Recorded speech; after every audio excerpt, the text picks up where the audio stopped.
இந்த மேடை பார்க்குறவங்களுக்கு எல்லாருமே நிறைய மேடைகள் நம்ம வந்து பார்த்துருப்போம். இந்த வடிவமைப்பு இது எல்லாமே இதெல்லாம் பார்த்தீங்க அப்படின்னா கலை இலக்கிய பண்பாட்டு மாநில ஒருங்கிணைப்பாளர் ஐயா மதியழகன் அவர் தான் வந்து பண்ணி கொடுத்தார் நமக்கு. அவருடைய கைவண்ணத்தில் தான் நடந்தது.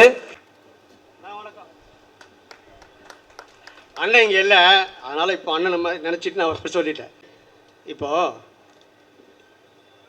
பேரறிஞர் அண்ணா காலத்திலேருந்து நம்ம பார்த்துக்கிட்டு வரோம். அதுக்கு முன்னாடி வந்து அரசியல் இல்லை, ஓகேங்களா? நேரடியாக விஷயத்துக்கு வந்துடுறேன்.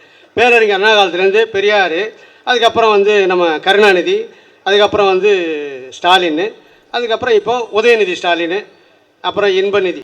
அடுத்தது அதில் பார்த்தோம்னா கருணாநிதியிலேருந்து பிரிஞ்ச எம்ஜிஆர், புரட்சி தலைவர் எம்ஜிஆர், அதுலேருந்து அம்மையார் ஜெயலலிதா, அதுக்கப்புறம் இப்போ புரட்சி தமிழர் எடப்பாடி.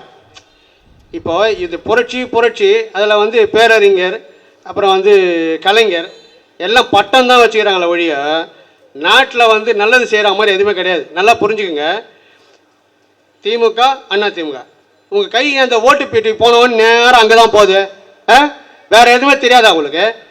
சினிமாவில் மட்டும் வந்து உங்களுக்கு முன்னாடி எம்ஜிஆர் இருந்தாரா, சிவாஜி இருந்தாரா, அதுக்கப்புறம் வந்து ரஜினி வந்தாரா, கமல் வந்தாரா? ஏன் எம்ஜிஆர் சிவாஜி வச்சு எழுதினா இருக்க வேண்டியதானே? எம்ஜிஆர் சிவாஜியை பார்க்க வேண்டியதானே? ஏன் கமல் ரஜினிக்கு வந்தீங்க? சரி, கமல் ரஜினி வந்து அடுத்தது தலை சிவகார்த்திகேயன் வந்துட்டீங்கல்ல. அரசியலில் மட்டும் ஏன் அந்த அண்ணா திமுகவும் திமுக இதையே லொட்டு வச்சுக்கிறீங்க? உங்களுக்கு புரியாது. எத்தனை தடவை சொன்னாலும் புரியாதா ஜனங்களுக்கு? நான் அரசியல்வாதியாக பேசலையா? உங்கள் இடத்துலேருந்து வந்து பேசுகிறேன். நான் இதான் ஃபஸ்ட்டு மேடை நான் பேசுகிறேன் அரசியல் மேடையில், புரியுதா? நான் வந்து இப்போ ஜனங்களோட பேசிகிட்டு இருக்கேன், புரியுதா? ஏன் உங்களுக்கு வந்து புரிய மாட்டேதுன்னு தெரியல. அரசியல்வாதி குடும்பத்தில் பார்த்தீங்கன்னா அரசியல்வாதி அவன் சொந்தக்காரன், அவன் நண்பன் எல்லாம் அவன் சாப்பிட்டது போக சிந்தரத்தை மட்டும் சாப்பிடுவான். அவனை சுற்றி 4 பேர் வாழ்வான். என்ன உங்களுக்கு என்ன பொதுமக்கள்? நீங்கள் இந்த கட்சியும் இல்லை அந்த கட்சியும் இல்லை. ஒவ்வொரு தேர்தலுக்காக யாரான்னு பார்த்து யார் வந்து துட்டு கொடுக்குறாங்க, யார் இப்போ ஓரளவுக்கு நல்ல கட்சி, யார் ஓரளவுக்கு, யார் என்னது ஓரளவுக்கு, எது ஓரளவுக்குன்னா 2 தான் தெரியுமா உங்களுக்கு? ஏன் மாறி வர மாட்டீங்களா? மாறி வர மாட்டீங்களா? சினிமாவில் தேவை, மற்ற எல்லாத்துலேயும் புதுசு தேவை. ஒரு கடைக்கு போனால் ட்ரெஸ்ஸு புதுசு தேவை. என்ன சினிமா புதுசாக வரணும், எல்லாம் புதுசாக வரணும். அரசியல் மட்டும் பழசு, பழைய அந்த பெருசாலிங்க அப்படி இப்படி தவழ்ந்து நடந்து வருது, துண்டுச்சீட்டை பார்த்து படுகிறது. ஏன் ஒரு முதலமைச்சர் ஊரில் போய் நின்றுக்கிட்டு துண்டுச்சீட்டை பாட்டு பதில் சொல்லிட்டு இருக்காரு. ப்ரெஸ் மீட்டு கேட்குறாங்க, உடனே அந்த துண்டுச்சீட்டை பார்த்து ஏறாரு. இந்த மாதிரி ஒரு ஆளா? ஏங்க இது மாதிரிலாம் இருக்கீங்க? புத்தி சுவாதீனம் உள்ள ஆளாக பார்த்து நீங்கள் முதலமைச்சர் ஆக்குங்க, புரியுதா? நல்ல புத்தி உள்ள மனிதனா, இயற்கையை நேசிக்கக்கூடிய இது அந்த காலத்துலேருந்து பேசியிருக்காங்க. ஆளுக்க கட்சியில் பேசியிருக்காங்க. எப்படி பேசியிருக்காங்க? அந்த ஊழல் பார்த்தீர்களா, இந்த ஊழல் பார்த்தீர்களா, இப்படி நடந்தது அப்படி நடந்தது. எங்கள் சீமான் மட்டும்தாங்க இயற்கையை பற்றி பேசுகிறாரு.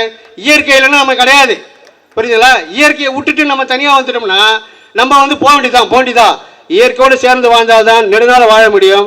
வர 2026 அன்னைக்கு நீங்கள் உங்களுடைய வந்து விரலை வந்து விவசாய சின்னத்துக்கு வாக்களிச்சு இல்லைன்னா இந்த தமிழ்நாட்டை திருத்த முடியாது.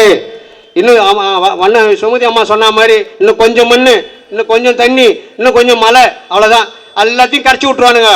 கரைச்சி விட்டு நடுத்தேர்வில் நிற்க வச்சுட்டு போகிறானுங்க. ஜாக்கிரதையாக இருங்க.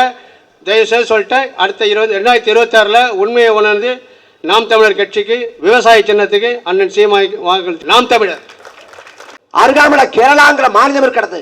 கேரளாவில் 40க்கும் மேற்பட்ட ஆற்றுப்படுகை. எந்த ஆற்றுப்படுகையிலும் மணல் கொள்ளை இல்லை. அங்கு மலை இருக்கிறது, மேற்கு தொடர்ச்சி மலை இருக்கிறது. அந்த மலையை எவனும் குடைஞ்சி கனிம வளங்களை சூறையாடுறது இல்லை. ஆனா தமிழ்நாட்டில் அத்தனை மலைகளும் சூறையாடப்படுது, ஆறுகளில் மண் கொள்ளடிக்கப்படுது. இது எவ்வளவு பெரிய பேராபத்து! திமுகவின் ஆட்சி காலத்தில் சட்ட ஒழுங்கு சரியில்லை, அதிமுக போராடும். அதிமுகவின் ஆட்சி காலத்தில் சட்ட ஒழுங்கு சரியில்லை, திமுக போராடும். ஆனால் 2 கட்சியில் எந்த கட்சி வந்தாலும் மணக்கொள்ளை அடிக்கும். அதிமுகவின் ஆட்சி காலத்தில் மணக்கொள்ளை இருக்கிறது என்று திமுக போராடாது. திமுகவின் ஆட்சி காலத்தில் மணக்கொள்ளை இருக்கிறது என்று அதிமுக போராடாது.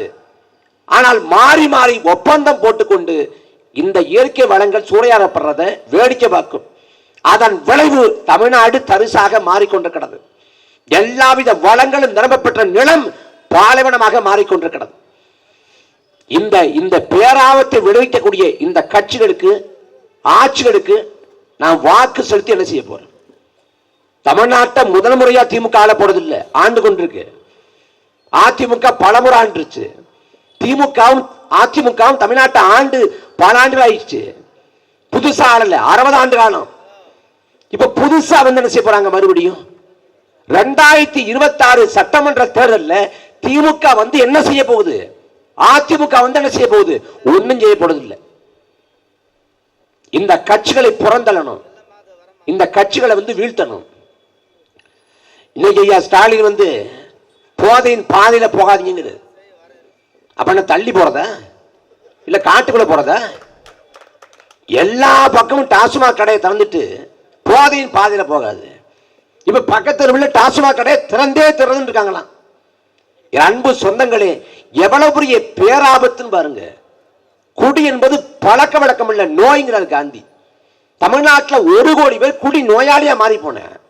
அதை பத்தி இந்த ஆளக்கூடிய ஆட்சியாளர்களுக்கு எந்த கவலையும் இல்லை. குடி என்பது ஒரு பண்பாடாக கலாச்சாரமாக மாறி போனது. அதன் வெளிப்பாடு ஆரோக்கியம் இல்லாத, அறிவுத்திறன் இல்லாத ஒரு தலைமுறை உருவாகி கொண்டிருக்கிறது.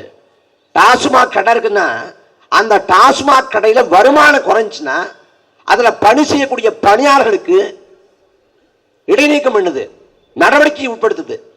இப்ப சாலையில வந்து பொருளை போட்டு விற்கிறாங்க. விற்கிறப்ப வந்து கூவி கூவி அழைச்சா கூடுதல் 4 பேர் சென்றடையும், கூடுதல் 4 வாடிக்கையாளர் வருவான். அப்ப வர்றப்ப வந்து வருமானம் அதிகரிக்கும், லாபம் அதிகரிக்கும்.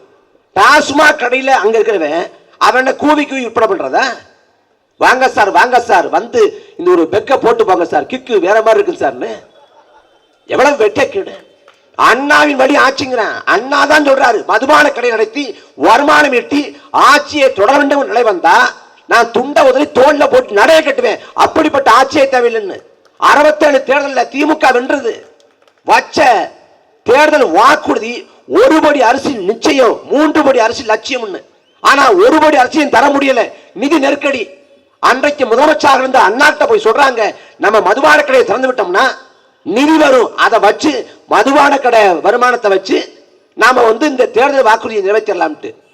அதுக்கு அண்ணா சொல்றாரு, நான் தேர்தல் வாக்குறுதியை நிறைவேற்றாம பொய்யன்னு பெயர்த்தாலும் பரவாயில்ல, ஒருபோதும் மதுபான கடையை திறக்க மாட்டேன். ஆனா அந்த அண்ணா தொடங்கிய திமுக இப்ப மதுபான கடையை திறந்தே திறது எல்லா விதத்திலும் முயற்சி பண்ணுது. ஒரு ஊர்ல எல்லா ஊர்லயும் பாருங்க, விளையாட்டு திடல் இல்லாத ஊர் இருக்க கூடாது, அங்க நூலகம் இல்லாத ஊர் இருக்க கூடாது, உடற்பயிற்சி கூடம் இல்லாத ஊர் இருக்க கூடாது அப்படின்னு ஒரு முனைப்போடு எல்லா ஊர்லயும் உடற்பயிற்சி கூடத்தையும் நூலகத்தையும் விளையாட்டு திடலையும் ஒரு அரசு உருவாக்கும்னா அந்த அரசு மக்களுக்கான அரசு. அதை விட்டுட்டு எல்லா விதத்திலும் டாஸ்மாக் கடை திறந்தே திருவன்னு அடம்பிடிப்பான்னா இவன் யாருக்கான அரசு? இந்த அரசுகளை அப்புறப்படுத்தணும். திமுக அதிமுகங்கிற 2 கட்சிகளை அப்புறப்படுத்தணும். கவியரசு கண்ணதாசன் வந்து காமராசர் ஆட்சியை சொன்னாரு, காலத்தின் கடைசி கருணையினர், காலம் ஒருமுறை கடைசியாக கருணை விட்டு. அதே போல வரலாற்றின் கடைசி வாய்ப்பு நாம் தமிழர் கட்சி. அதை இருக பிடித்துக் கொள்ளுங்கள். இந்த மண்ணும் மக்களும் வளம் பெற நாம் தமிழர் கட்சி ஆதரியுங்கள். நன்றி, வணக்கம்.